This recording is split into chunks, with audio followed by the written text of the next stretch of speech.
This is London calling in the Eastern service of the BBC. On this wavelength, we are now broadcasting a special news bulletin in Bengali. BBC London এখন Greenidge মান সময় বিকেল 4:15, ভারতের সময় রাত 9:45 আর ঢাকার সময় রাত 10:15। এখন প্রচারিত হচ্ছে একটি বিশেষ বাংলা অনুষ্ঠান।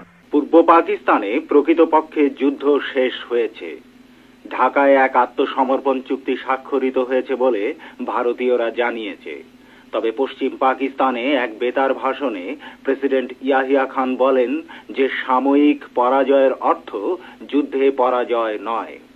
ভারতীয় পার্লামেন্টে প্রধানমন্ত্রী মিসেস গান্ধী বলেন, পূর্ব পাকিস্তানের রাজধানী ঢাকায় স্বাক্ষরিত আত্মসমর্পণ চুক্তিটি পাকিস্তানিদের পক্ষ থেকে বিনা শর্তে করা হয়েছে। আজকের ঘটনাগুলোর শুরু হয় পূর্বাঞ্চলে পাকিস্তানি কমান্ডার আত্মসমর্পণ করতে রাজি হয়েছেন এ ঘোষণা পাবার সঙ্গে সঙ্গে। অল ইন্ডিয়া রেডিও থেকে প্রচারিত এক বেতার ভাষণে মিসেস গান্ধী বলেছেন যে ঢাকায় আত্মসমর্পণ পত্র স্বাক্ষরিত হয়েছে। এতে পূর্ব পাকিস্তান কমান্ডের পক্ষ থেকে লেফটেন্যান্ট জেনারেল নিয়াজি স্বাক্ষর দিয়েছেন।